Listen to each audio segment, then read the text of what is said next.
Gloria a Dios. Dios es bueno. Amén.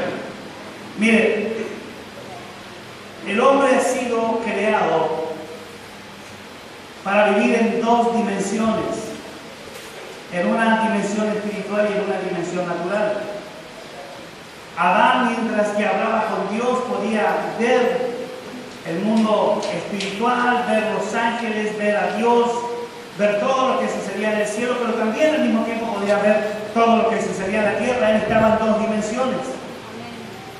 Ahora, el pecado hizo que ese pedazo de cielo que él podía ver se alejara del hombre. Se separaba hubo una separación. El pecado separa. ¿Cuántos saben eso? Que cuando uno peca, trae separación de Dios. Cuando uno camina en desobediencia, vive separado de Dios. Pero cuando aparece Cristo Jesús, Él aparece en un tiempo propicio. Él no aparece en cualquier tiempo ni en cualquier hora. Él aparece en un tiempo. En Marcos capítulo 1 dice, el tiempo se ha cumplido y el reino de los cielos se ha acercado. ¿Qué es lo que estaba diciendo Jesús? Que si yo cambiaba mi manera de pensar, por eso dice arrepentidos. Si yo cambiaba mi manera de pensar, si yo cambio mi manera de pensar, si yo me alejo de la desobediencia, si yo me alejo del pecado, puedo entrar nuevamente en esas dos dimensiones y poder ver en el Espíritu nuevamente lo que se me fue cegado por consecuencia del pecado. Ahora, Jesús dice el tiempo oportuno. Él aparece en un tiempo propicio. Él une nuevamente cielo y tierra. Y para yo poder entrar en ese cielo y en esa tierra, en el reino de Dios, en el reino que Jesús establece, debo caminar en el propósito de Dios. Yo en esta noche quiero hablar del propósito de Dios. Pero mientras que armaba el mensaje y preparaba para hablar sobre el propósito, mire, escribí, hablé, anoté, saqué información de todos lados y me organicé en el propósito. Y cuando tenía listo el propósito, Dios me dice, no podés hablar del propósito si primero no hablas del proceso. Porque mucha gente se queda en el propósito, pero no aguanta el proceso. Para poder llegar o entrar al propósito, yo primero tengo que entrar en un proceso. Diga conmigo, proceso. ¿Qué es el proceso? Ahora lo vamos a definir a la palabra, ¿qué es proceso? Pero primero quiero definir la palabra propósito. ¿Qué es propósito? El propósito es el plan original por el cual Dios llama a una persona, es la arquitectura. ¿Cómo le puedo explicar? Es el destino por el cual Dios nos llama a cada uno de nosotros. Ese es el propósito, el plan por el cual Dios me llama en una hora determinada, en un tiempo específico, para un lugar determinado. Hay un propósito, por eso Dios me llama en ese lugar. Mire, leyendo las Escrituras me apasioné con la historia de David. David era una persona que él entendió el propósito de Dios en su vida.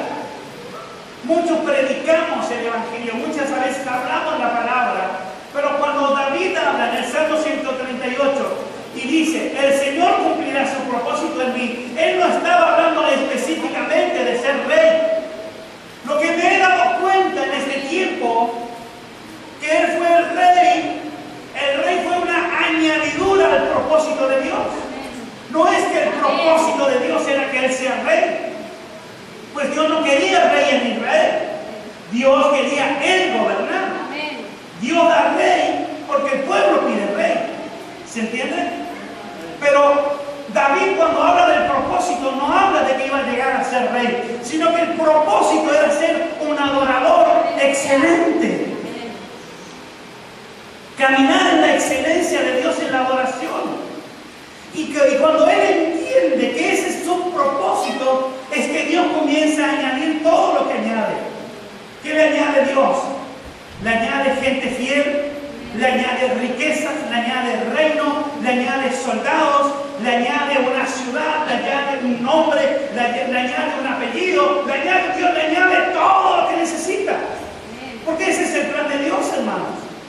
que yo camine en su propósito y por añadidura va a venir todo lo que necesito para que ese propósito se establezca en mi vida. Amén. ¿Se entiende? Amén. Muchas veces nosotros vamos detrás de la añadidura y dejamos el propósito de lado.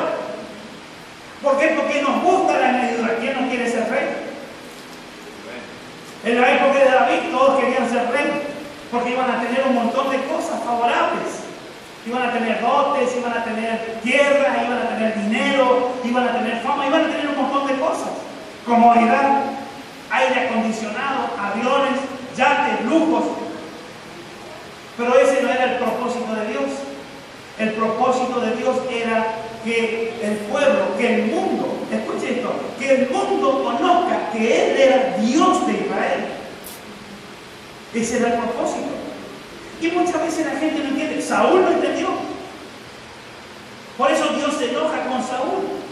Porque Saúl comienza a hacer transacciones, se mete en negocios que Dios no le llamó, dice la Biblia. Hace cosas que no tiene que hacer, aunque era rey de Israel.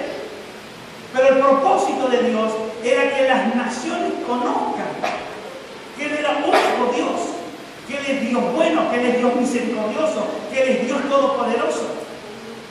Y que Él se manifiesta en un pueblo que sabe alabarle, que sabe adorarle. Por eso estamos armando una escuela de adoración. Hagamos, digo un poquito, bueno, yo estoy colaborando con los muchachos. Por eso vamos a armar una escuela online, para que todos puedan interactuar, enterarse y poder entender los planes y los propósitos de Dios a través de su vida y a través del ministerio por el cual Dios le llamó. Mire, usted no está en este lugar por casualidad. Usted está en este lugar porque hay un propósito de Dios para su vida.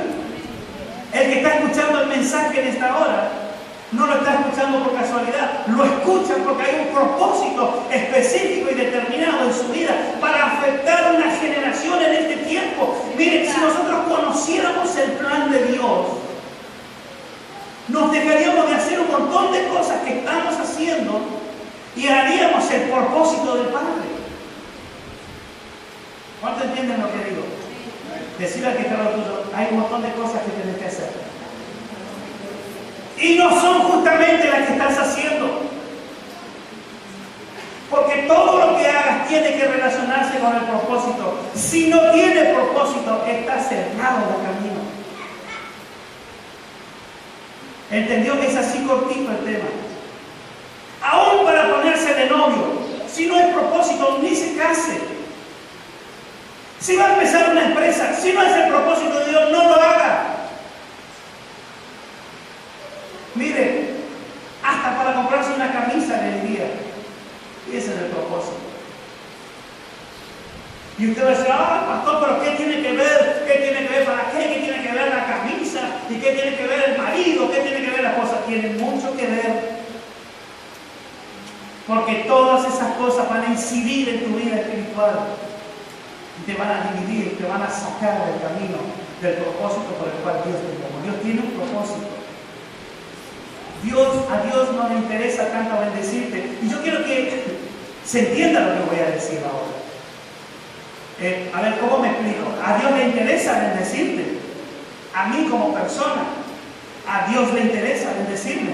Pero más le interesa bendecir una generación. Aunque Dios va a mover cielo y tierra por un hombre, pero el plan de Dios es salvar la humanidad. O que la humanidad se vuelva al diseño original del Padre. Y para eso no usan hombres. Y si para sacudir una humanidad, y si para sacudir una generación tiene que bendecir mi vida, pues Dios ahí entra en el propósito y va a empezar a bendecirme. ¿Se entiende lo que digo? Por eso es que Dios me va a prosperar. Diga conmigo, Dios me va a prosperar. No para hacerme un opulento, un arrogante, yo soy el millonario y hago lo que quiero. No es para eso. Es para que las naciones conozcan que hay un Dios que bendice, que saca al pobre y al menesteroso del muladar y lo sienta en silla de príncipe. Ese es el plan original de Dios para nuestras vidas. Por eso Dios te va a hacer millonario, por eso Dios te prospera, por eso Dios te sana. ¿Cuántos están enfermos? Si usted está enfermo, va a salir sano en el momento que entra en el propósito de Dios. Dios le sana. Porque a Dios no le sirve un hombre enfermo o una mujer enferma, sino un hombre sano. Ay, pastor, pero yo hace años que vengo arrastrando esta enfermedad. Vas a seguir con esta enfermedad hasta que no entres en el propósito. Cuando tú entras en el propósito, Dios te libera. Te saca de la enfermedad. Amén. La Escritura dice que Él llevó tu enfermedad. Isaías 53. El pago de tu paz, todo fue sobre la cruz. Pero cuando yo salgo, ¿qué dice Jesús? Escuche esto. El que quiere venir en pos de mí, ¿qué tiene que hacer? ¿Qué tiene que hacer? Tome su cruz y sigue. ¿Sí? Todo fue sobre la cruz.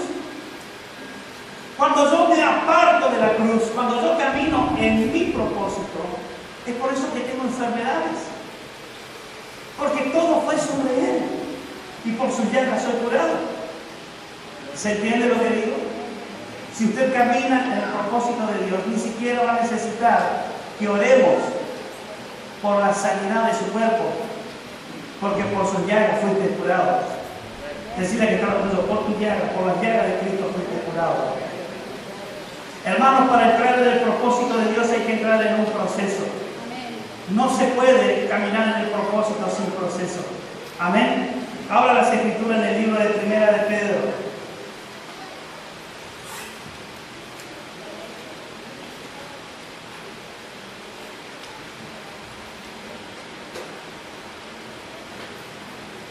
¿Lo encontró? Pero el Dios de toda gracia, Primera de Pedro capítulo 5, versículo 10. Pero el Dios de toda gracia, que nos llamó a su gloria en Jesucristo, después de que hayáis padecido un poco de tiempo, Él mismo os perfeccione, afirme, fortalezca y establezca. A Él sea la gloria y el imperio por los siglos de los siglos. Amén. Quiere decir que tenemos que entrar en un proceso. El proceso es el camino al propósito. Si andamos en el proceso, si usted abandona el proceso, también va a abandonar el propósito de Dios para con su vida. Amén. Sin proceso no se puede llegar al propósito. Por eso David escribe en el Salmo 138, versículo 8, y él lo está escribiendo en un tiempo que le perseguía. En un tiempo que toda la nación va en contra de él. En un tiempo que los reyes se levantan en contra de él. En un tiempo que aún hasta sus propios que decían familiares o amigos van en contra de él. Pero él escribe este salmo. Y dice, el Señor cumplirá su propósito en mí. Amén. A pesar de todo el proceso, él sabía que Dios iba a cumplir su propósito. ¿Cuál era el propósito de Dios para con David? Que él sea el rey de Israel. No, que él sea el perfecto adorador que él. Por eso, fíjese, si usted lee la historia de David, se va a encontrar que Dios dice que anhelaba y deseaba su corazón. No su forma de gobierno, sino su forma de adorar. ¿Dónde le conoce Dios a David? ¿Cuando él está en el reino? No, Dios le conoce a David cuando él era un pastorcillo de ovejas. Cuando él cuidaba las ovejas y ahí mientras que cuidaba, agarraba su arpita y se ponía a adorar y alababa a Dios. Y cantaba cánticos. Y hacía todo tipo de cosas en favor de su Dios. Y eso es lo que le agradó a Dios. Ese es el corazón que le agradó a Dios. Él dijo, yo no puedo tener un país, una ciudad, un gobierno, sin que esté este hombre gobernando. ¿Se entiende? Porque él es un perfecto adorador. Él en vez de estar quejándose, ay, yo es lo único que cuido la ovejita, y estoy acá en medio del monte, en el bosque, yo solito, los lobos me persiguen, el león me quiere masticar, el oso me quiere arañar. No, él no se estaba quejando, él estaba adorando. Porque él entendió el propósito. Dios desciende sobre la adoración de su pueblo. ¿Sabe que David, mire, David entendió que él tenía que estar en adoración continua para poder ver el mundo espiritual? Él entendía esas cosas.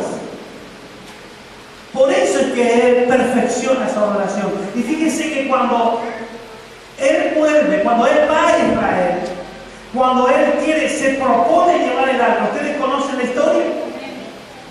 Él primero lo hace de una forma natural. Y agarra y prepara el carro filisteo y sale y usa, uno muere, toca el arca y muere. Pero Él entiende, busca la palabra, busca la revelación. Y Él entiende que el arca tiene que ir en el lomo de los reyes. Y que tiene que hacer ofrendas, sacrificios, y que tiene que danzar, y que tiene que alabar. Y de esa manera Él traslada el arca y lleva. ¿Sabe a dónde lleva el arca David? A su propia casa.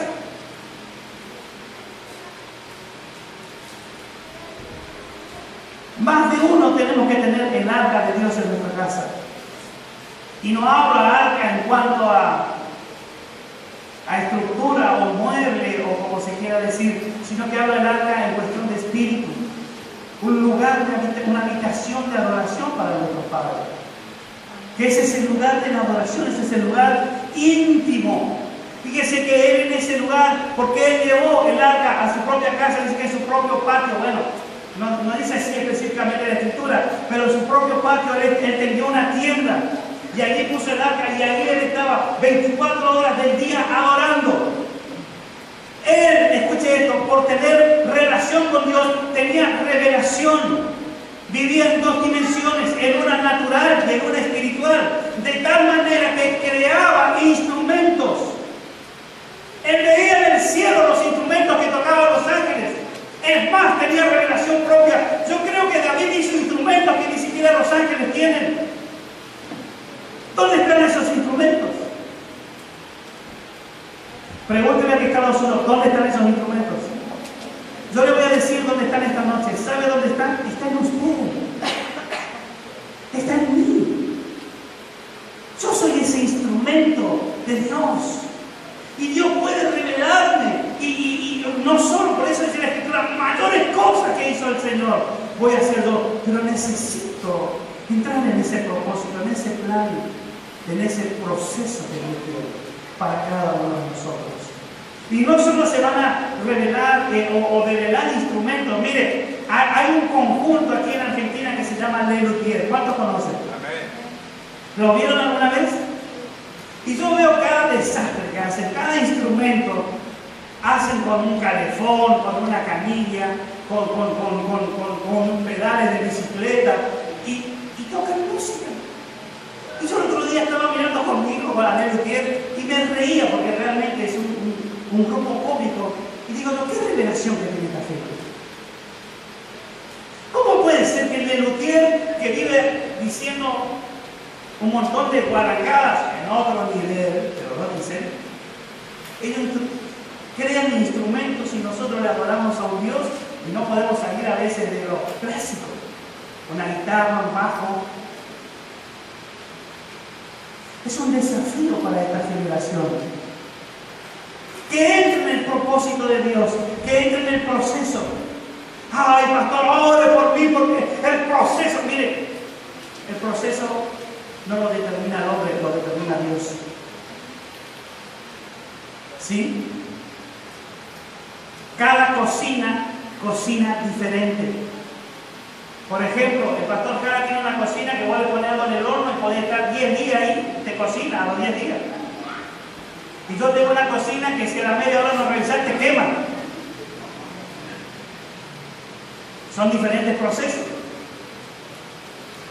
Es que la cocina de él es para hacer pastel y la mía, que es para hacer pan. Bueno, son diferentes procesos. Quizás yo sea el pan y él el pastel, y así, pastel te dije, haz un pastel. Cada uno va entrando en un proceso diferente, en una cocinada diferente, podríamos decir. El tema es entrar en el proceso. ¿Sí? El tema es entrar allí. Decía que estaba cuando tenés que entrar en el proceso. Le voy a dar el concepto de la palabra proceso. Es un conjunto de operaciones o de acciones que se realizan con el fin de tener un resultado final. Le digo de nuevo, el proceso es un conjunto de operaciones o de acciones que se realizan con el fin de tener un resultado final. Vamos al libro de Jeremías capítulo 18, versículo 1 al versículo 6. Jeremías capítulo 18, 1. Palabra del Señor que vino a Jeremías diciendo: levántate y vete a casa del alfarero, y allí te haré oír mis palabras. Y descendí a casa del alfarero, y aquí que él trabajaba sobre la rueda, y la vasija de barro que él hacía se echó a perder en su mano, y volvió y la hizo otra vasija, según le pareció mejor hacerla. Entonces vino mi palabra del Señor diciendo: no podré yo hacer de vosotros como este alfarero, oh casa de Israel, dice el Señor. He aquí como el barro en la mano del alfarero, así sois vosotros en mi mano, oh casa de Israel. Amén.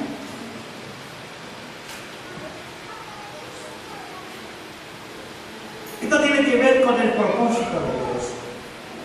Es la manera y es la forma en la cual Dios va trabajando con cada uno de nosotros. ¿Por qué habla del barro? Porque dice la Escritura en el libro de Génesis que nosotros fuimos formados de la tierra, dice así, y que Dios nos formó y dio soplo de vida. Pero dice la Escritura que nosotros somos como el barro en la mano del alfarero, que Él lo va moldeando. ¿Sabe que el proceso del alfarero es así? Él toma un pedazo de tierra, lo moja, lo amasa. ¿Sabe lo que hace? Lo golpea contra la piedra varias veces. ¿Sí? Hasta que empiece a tomar una forma maleable. Diga conmigo, no escuché, lo tiene que golpear contra la piedra. Jesús dijo que Él es la roca donde se edifica la iglesia. Y es allí donde Dios tiene que golpearnos. Ese es el proceso para tomar la imagen y la semejanza de Cristo Jesús, para entrar en el propósito. Hermanos, si usted no tiene esa semejanza, no va a tener propósito. Tenemos que afectar a una generación. Diga conmigo, tengo que afectar esta generación. Tengo que afectar esta generación. Mucha gente yo le miro y escucho y dice: ¿cómo puede ser que este diga lo que diga? ¿Cómo puede ser que este hace lo que hace? Mi hermano, hay gente que sin revelación, hay gente que sin inteligencia, sin sabiduría, hay gente que no tiene ni sabe lo que hace, pero lo hace y está afectando a una generación. ¿Cuánto más nosotros tendríamos que hacerlo? Que sí sabemos lo que hacemos en Dios, ¿o no? ¿Sabe o no lo sabe? ¿No escuché? ¿Y por qué no afecta? Ay, pastor, es que estoy muy ocupado. Yo el otro día hacía un análisis y le preguntaba a una persona: ¿qué es estar tan ocupado que no podés ocuparte en las cosas de Dios? ¿Qué es? ¿Qué es lo que tanto te ocupa? Dos cosas que hay que entender. Diga conmigo, dos cosas que hay que entender. Una es que somos barro. ¿Me escuchó? ¿Sabe por qué Dios lo hizo de barro? Porque el barro es frágil. Haga, cuando vaya a su casa, pruebe, agarra un pedazo de barro y moldee cualquier cosa, un barquito, una pita, una persona, cocínelo en el horno y sáquelo. Y va a ver lo frágil que es. Se le cae y se le puede romper en 1000 pedazos. Dígame si el barro no es frágil. Ahora te estoy hablando. ¿Es frágil o no es frágil? Lo único que te sostiene y te guarda es la presencia de Dios en tu vida. Esta tarde estuve mirando una película, Rápido y Furioso. ¿Cuántos conocen esa película? Amén. El actor, uno de los principales de Rápido y Furioso, ¿qué le pasó? Se estampó contra un poste. ¿Sí? Contra un árbol que están corriendo aquí. ¿Es frágil o no es frágil el hombre? Amén. Con toda la fama, con toda la riqueza, con toda la gloria, las chicas todas, ¡ay, fulanito! Si no le conoció a Cristo, se debe estar quemando en el infierno. No, dice la hermana. ¿Es frágil el hombre o no es frágil? Pregunto, ¿es frágil o no? Y si es frágil, ¿qué es lo que tanto te puede ocupar? Que vas a huir del que verdaderamente te protege. ¿Es tan importante lo que estás haciendo? Sumamente importante. Hay algo más importante que Dios. Si alguien conoce algo más importante que Dios, que me lo diga. Porque a lo mejor yo soy ignorante en la materia y no conozco. Pero con el que hablo me dice, es que estoy muy ocupado. Yo a veces me da pena escuchar eso porque yo pienso que soy un súper desocupado. Hasta a veces pienso, soy el único atorrante acá. Porque siempre tengo tiempo para hacer cosas para Dios. Codacito al lado, decirle, a vos te está hablando. No te olvides que sos barro. Amén. Los problemas en la vida, hermanos, solo nos demuestran lo frágiles que somos. Solo eso. Cuando una persona tiene cáncer, se da cuenta que nada le sirve, que nada tiene, que nada es. Soy una persona que le gusta mirar muchas películas. Hace un tiempo miré una de un hombre que era millonario hasta más no poder, hasta que le detectaron cáncer. Y le dijeron, vas a vivir 3 meses. Y 3 meses vivió y murió. Entonces, ¿sabe lo que él pensaba? ¿Cómo gastar todos sus millones en esos 3 meses? No pudo hacerlo.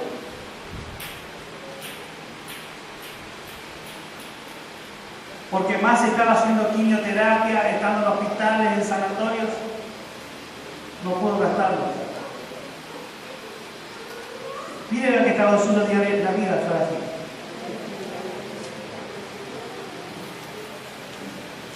Hay 6 pasos que determinan en nosotros el proceso. Hay 6 maneras o 6 dimensiones espirituales que marcan el proceso de nuestra vida y que ninguno de nosotros puede eludirla o esquivarla. Miren, en esta noche no le traigo un mensaje para que usted se salga asustado ni tenga miedo. No, al contrario, le estoy desafiando a que el 2014 sea el inicio del año en el cual usted va a entrar en una dimensión nueva del Espíritu, donde va a dejar de ser, vamos a dejar, porque me incluyo en esto, de ser topos espirituales que no vemos nada, para ser águilas que empiezan a ver a su presa desde arriba. Usted sabe que el único animal que puede mirar al sol y no le hace nada es el águila. Que sabe que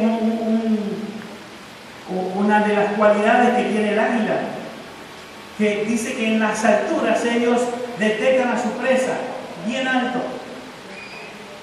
Y cuando una vez que detectó a su presa, sus ojos, su mirada no salen de su presa.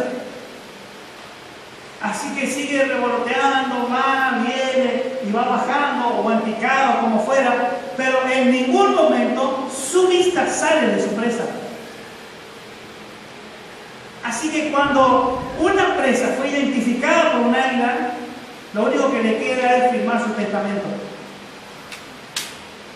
Porque sabe que sus minutos están contados. Y esa es la dimensión, el nivel que tiene que caminar un cristiano. Tiene que identificar su presa. Cuando usted identifica el propósito, ya nada lo va a poder desviar. ¿Sabe por qué la gente se desvía? ¿Sabe por qué la gente anda en tonteras, en jueguitos y en un montón de historias? Porque no tiene propósito y está buscando aquí y allá en dónde encontrarle el sentido a su vida. Están buscando en un montón de entretenimientos y de cosas y van y miran. ¿Y qué hacemos? O hacemos dieta, no hagas dieta, toma sol, no tomes sol, hace esto, no hace lo otro. Vení aquí, vení allá. Porque no le encuentran propósito a su vida. O salen a robar, o salen a hacer dinero, o salen a hacer cualquier cosa, porque no encuentran propósito. Pero cuando una persona encuentra su propósito en Dios, cuando uno sabe por qué nació, para qué está en este momento y en esta hora, ¿sabe qué? Cuando a Jesús le preguntaron, vos sos el hijo, vos sos el rey de Israel, vos sos el hijo de Dios, ¿sabe lo que contestó Jesús? Para esta hora he nacido. Yo nací para esto. Esto es lo que soy. Yo tengo que morir. Yo nací para esto. Para esto nací. ¿Sabe que Jesús tenía un propósito? Él sabía que el pecado de la humanidad tenía que venir sobre él. Él sabía que sus horas estaban contadas, que su ministerio tenía un antes y tenía un después. Él sabía, algo va a empezar en esta humanidad a través de mi vida. Hermano, esta tiene que ser tu mentalidad en este tiempo. Si quieres que este año sea diferente, tienes que meterte en el proceso para llegar al propósito. Entonces vas a poder decir, para esta hora yo nací. Prepárense, generaciones. Tengo noticias, tengo evangelio. Por eso Jesús dijo, el reino de los cielos, el evangelio, es necesario que se predique la noticia nueva, la buena noticia. ¿Saben por qué hay gente? Usted se sienta con una persona y hola, ¿cómo anda? No sabe ni qué decir, no sabe ni de qué hablar. Cuando una persona no tiene propósito, no tiene tema. Anda delirando. Pero cuando tenés propósito, sos como el aire. Le pusiste el ojo a la presa y le decís, esto no se me cae. ¿Cuánto están entendiendo? Punto número 1. El propósito es obligatorio. Decía que estaba tú, ¿lo escuchaste? Todos tenemos que pasar por el proceso. Nadie va a saltear el proceso. Por eso Dios toma el barro y lo va transformando, lo va moldeando. Quien ama a Dios, diga conmigo, quien ama a Dios, todas las cosas le ayudan a bien. O sea que entrar en el propósito, en el proceso para llegar al plan de Dios, me va a ayudar bien. Pero pastor, ¿me puede ayudar a bien? Que no tenga dinero ni para comer. Te va a ayudar a bien. Te va a ayudar a bien. Porque te va a ayudar a identificar el problema, por qué no tenés dinero. Vas a tener revelación. Dice la Escritura que Él se hizo maldición para que yo no camine en maldición. Entonces, si Él se hizo maldición para que yo no camine en maldición, ¿por qué tengo maldición? Y entonces ahí entro a buscar a Dios y empiezo a indagar y a meterme en su presencia. Y ahí va a venir la revelación y yo voy a poder reprender, sacar fuera y hacer las acciones que me competan para que salga de ese proceso. ¿Se entiende lo que digo? Así que si usted está muy endeudado, el propósito de Dios entró en el plan, en el proceso. Empiece a orar. ¿Por qué? ¿Dónde está? Ah, no, porque diezmo mucho, porque ofrendo, porque... No pasa tanto por allí. Dios te va a enseñar a que te ordenes. Decida que está lo tuyo, Dios te va a ordenar. Amén.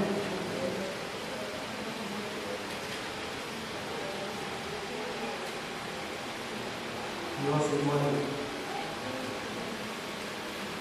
¿Cuántos están con tiempo de ver y rápido cosa de poder terminar? ¿Me creen? Amén.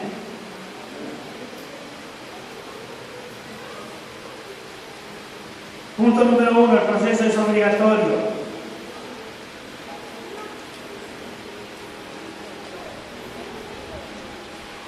¿Sí?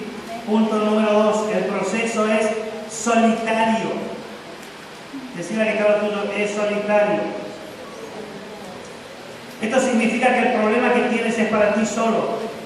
Nadie te va a entender. Amén, porque cada uno vive diferentes circunstancias.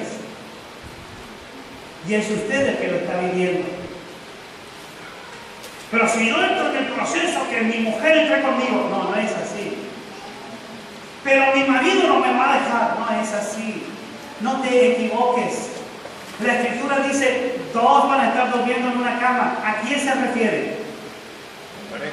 ¿A qué? A un matrimonio. ¿Por qué dice uno va a ser tomado? Porque yo no puedo hacer nada por mi esposa. Ella tiene que entrar en el proceso. Yo puedo orar para que ella se despierte, se avive. Pero si no quiere hacerlo, diga conmigo así.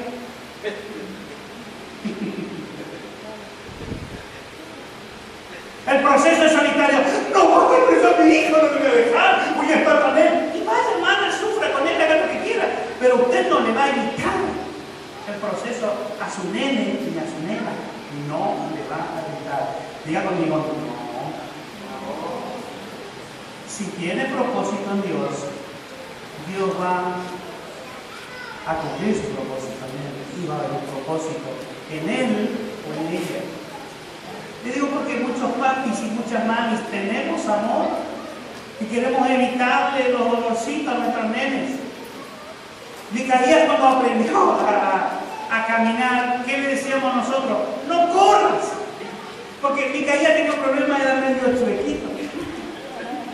Sí, era como chacapichón que caminarse. Ahora se va a enojar contigo. Y cuando él caminaba a dos pasitos y salía a correr, ¿qué pasaba? Las rodillas peladas. Mire, la abuela le preparaba pantalones, le encimaba pantalones. Igual caía, no pelaba la rodilla, pelaba la nariz y la frente. Porque escuchen lo que les voy a decir, ni la abuela, ni el abuelo, ni la mamá, ni el papá le van a evitar el proceso. Al contrario. Ella no quería que se pele la rodilla y se pelaba la nariz. Era peor. ¿O no? Andaba con la cara pelada, la frente más chica. Porque el proceso es el proceso. ¿Se entiende? Es preferible que se pele la rodilla y no la frente. Nadie le puede evitar. Diga conmigo, el proceso es solitario. Donde yo me la tengo que bancar y encontrarme con mi rey cara a cara. Mire, una cosa que tiene que entender. Diga conmigo, esto tengo que entender. Dios no es un Dios torturador, hermano.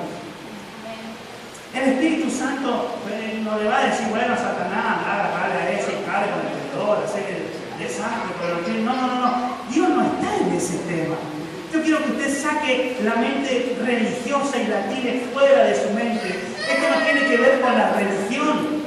No tiene que ver con la religión. Tiene que ver con que Dios me moldee. No es que Dios es malo. No es que Dios te quiere pisar, matar, escupir, hacerte desastre. No. Dios no está en ese plan.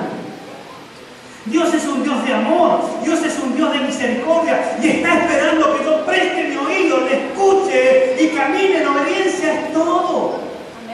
Porque cuando yo camino en esa obediencia, la bendición viene sola sobre mi vida. No, aleluya, mire, la bendición viene corriendo detrás de ti, pero se para también delante tuyo. Porque te rodea, te circunda. El ángel del Señor acampa en derredor de sus escogidos, de los que esperan en Él, de los que le temen. Amén.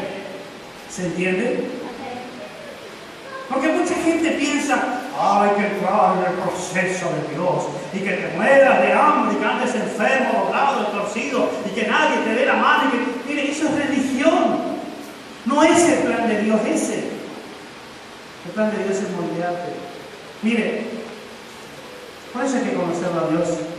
Porque Dios es un Padre de amor, sencillo, lento para la ira y grande en misericordia. ¿Se entiende? Pero permítale el proceso. Entre. Amén. Es solitario. No vas a andar, nadie te va a poder socorrer porque sos vos y Dios y nadie más. ¿Sabe qué dijo Jesús? Si alguno quiere ser mi discípulo, ¿qué dijo? No escuché. ¿Y qué tenía que dejar? Parte del proceso es ese. Parte del proceso es ese. Sáquese la mentalidad italiana que tenemos, la mentalidad romana. La familia, porque la familia, quello, la canzone, la familia. Sáquese esas cosas, los ragazzi, sáquese. Nápoles, sáquese, eso es mafia, eso es otra cosa. No, de la familia. ¿Dios ama a la familia? Sí. Pero no ese es el sentido de familia. La tradición italiana no tiene nada que ver con nosotros. ¿Se entiende lo que digo? ¿Se entiende? No vaya a decir, no, el pastor dijo que no haga. No, yo no dije eso. Estoy hablando de tradiciones que hay que romper. Estructuras de pensamientos que hay que cambiarlas. Mi prioridad es Dios. Amén. Si mi prioridad es Dios, mi prioridad va a ser la familia. Pero no es que yo le consienta a la familia, sino que yo sea un ejemplo para mi familia. ¿Se entiende? Amén. ¿Un ejemplo de qué?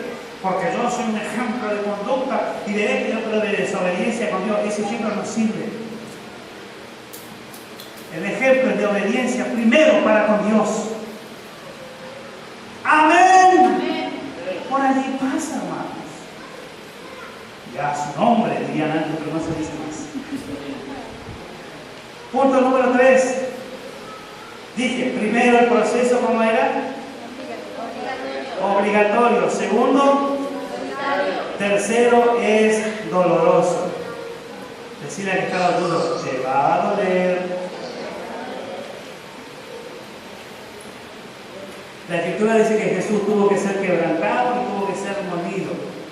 Tuvo que ser un hombre sufrido y experimentado en quebranto. ¿Por qué? Porque el sufrimiento nos fortalece. Amén.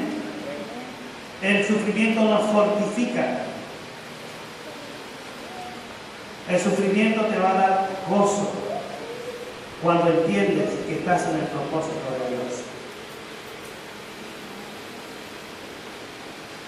Muchas veces no nos bancamos el sufrimiento. Y hay dolores emocionales que son más fuertes que dolores carnales, que dolores físicos.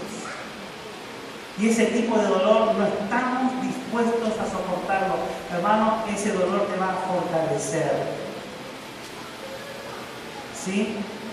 Los dolores sentimentales. Yo no digo ahora que te vaya y pase por todos los dolores sentimentales. Pero si le toca esto, afróntele a los cristianos. ¿Sí? Bánquesela. Porque acuérdese que el proceso es doloroso y duro. Punto número 4. El proceso te va a llevar un tiempo.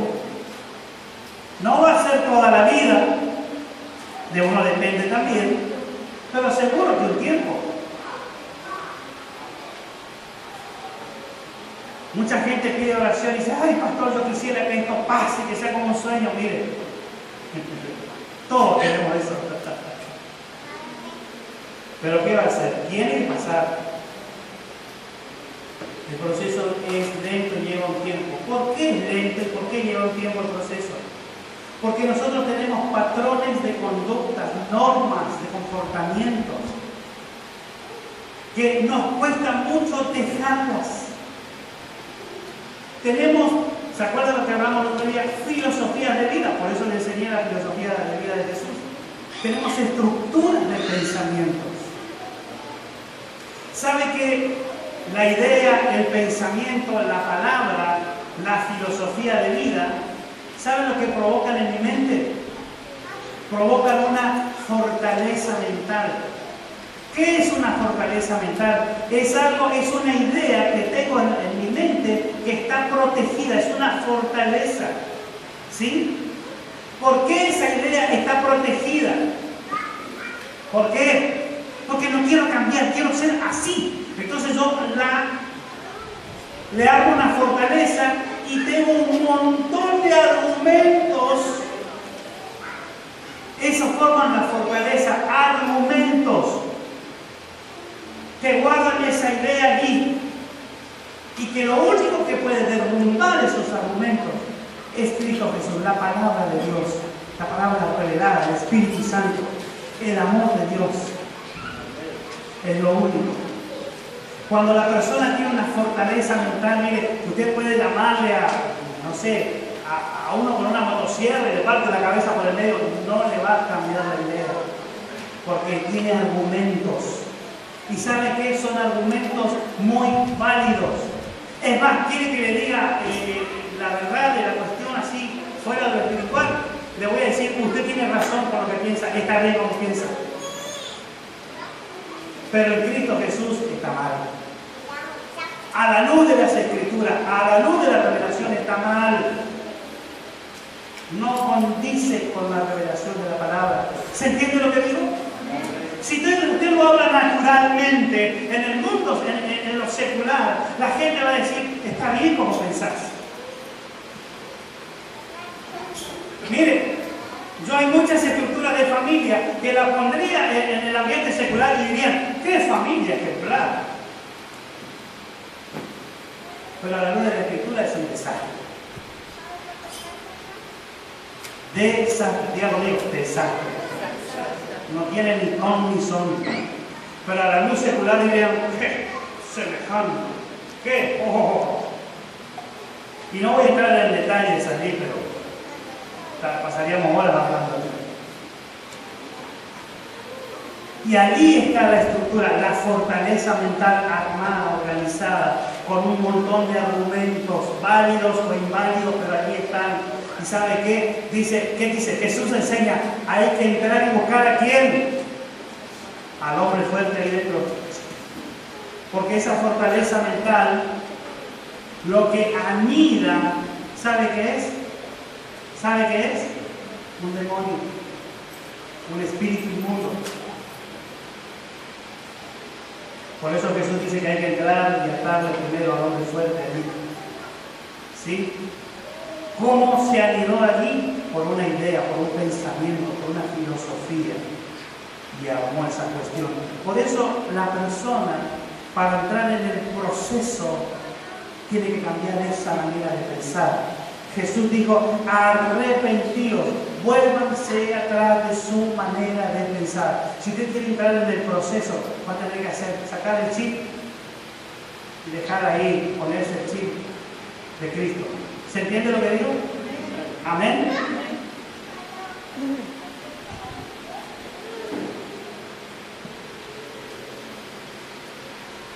Punto número 5.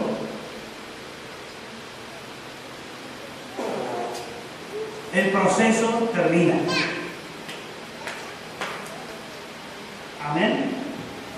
Luego del cuarto que hablamos, que lleva tiempo, la estructura mental y todo eso, el proceso termina. ¿Cuándo termina el proceso? Génesis, capítulo 1, me acuerdo si el versículo 2 o 3 dice, sea la luz, cuando hay luz, cuando se manifiesta el Espíritu Santo en tu vida. Y allí recién te das cuenta que hay un montón de cosas que están como desordenadas y las empezás a ordenar. Esto viene por acá, esto va para allá, esto otro tiene que ir acá, y lo voy acomodando. ¿Cuándo acomodo? Cuando tengo luz, cuando el proceso termina, cuando se hace la luz. Amén.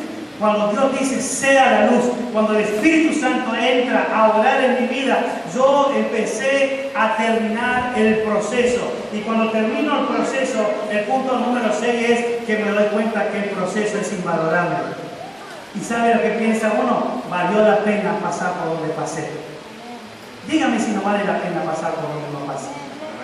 ¿Sí? Cuando uno se siente maduro, cuando uno está seguro, cuando uno se siente que Jesús está con uno, el Espíritu Santo, ve los ángeles, puede interactuar en las dos dimensiones, ve el mundo espiritual, ve el mundo natural, dice, no, al final no pasé nada, mira todo lo que tengo. ¿Se entiende lo que digo? Por eso es tan valorable el proceso.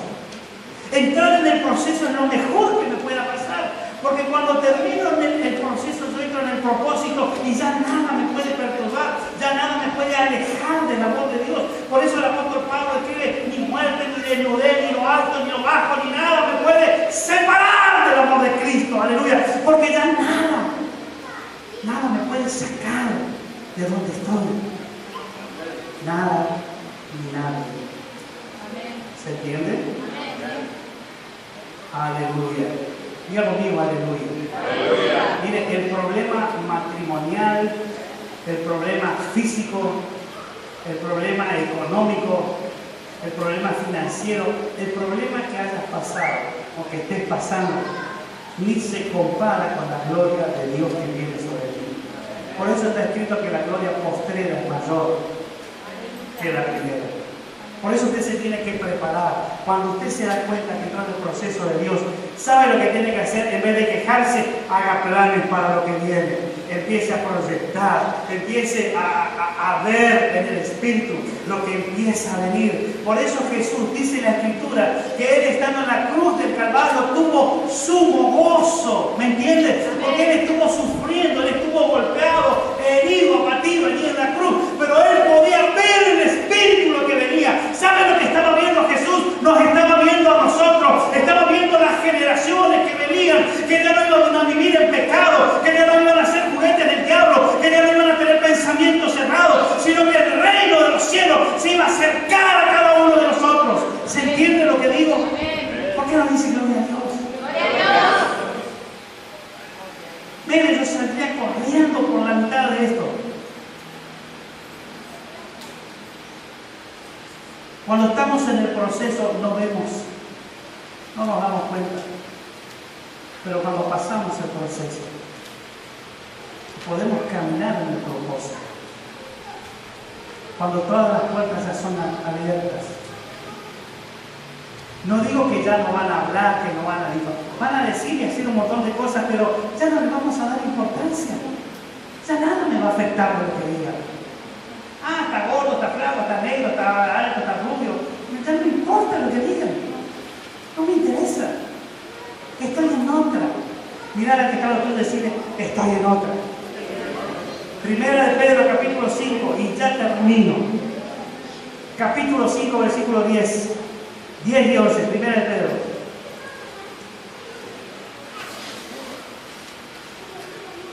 Esto lo leímos. Pero el Dios de toda gloria, ¿lo encontró? Pero el Dios de toda gracia, que nos llamó a su gloria eterna en Jesucristo. Después, diga conmigo, después, no escuché, que hayáis padecido un poco de tiempo, Él mismo os perfeccione, afirme, fortalezca y establezca. A Él sea la gloria y el imperio por los siglos de los siglos. Amén. ¿Qué hace el proceso? El proceso desata dimensiones espirituales en nosotros. Aquí en la Escritura pude ver por lo menos 4 dimensiones donde Dios te pone luego del proceso. Punto número 1, perfecciona. ¿Está notando? Dios quita de nosotros imperfecciones, como por ejemplo las malas costumbres, malas actitudes, malas acciones. Cristo nos mostró la perfección, por lo tanto debemos apuntar a ser como Él. Jesús es el modelo a imitar. Amén. Por eso es en la Escritura, nos perfecciona. Después que dice, nos afirma. Punto número 2 es afirmar. Dios nos da convicción y nos enseña a depender plenamente de Él. Alguien firme en la fe es aquel que vive completamente confiado en el Señor. ¿Se entiende? Amén. Luego dice, te fortalece. Dios nos hace madurar, nos da un fuerte. ¿Qué quiere decir un carácter fuerte? Que tenemos dominio y control sobre nuestras propias pasiones. ¿Sí? Ya no somos gente exaltada. Por eso nos fortalece, nos hace gente de carácter. No irascible, no iracundo. Pero tengo que hacer porque Dios me dijo que haga, así que yo voy a hacer porque no, yo. Sujétate en nombre de Jesús.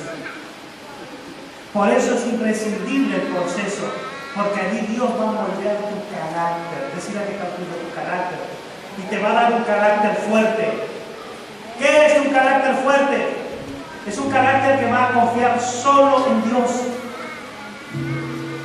No va a confiar en su sabiduría, no va a confiar en sus riquezas, no va a confiar en sus talentos, no va a confiar en nada que esté alrededor, solamente en su Dios. Ese es su carácter fuerte. Que no importa lo que venga, él sabe que está firme en la roca. ¿Cuántos están firmes en la roca? Amén. Y lo cuarto que Dios hace en el proceso, la cuarta dimensión es, te establece. Dios nos da dones y ministerios para que le sirvamos y extendamos el reino de Dios. Dios quiere que sigamos extendiendo su obra. Dios quiere que caminemos en su propósito. Mirar al que está a tú y decirle, es tiempo de caminar en su propósito. Por eso es imprescindible, hermanos, entrar en el proceso. En este proceso es Dios quien merece todo honor y toda gloria, porque su gracia es que lleguemos a caminar en el propósito y en el plan por el cual Él me llamó. Diga conmigo, el propósito es que yo camine en su plan. Póngase de pie conmigo en la cabeza.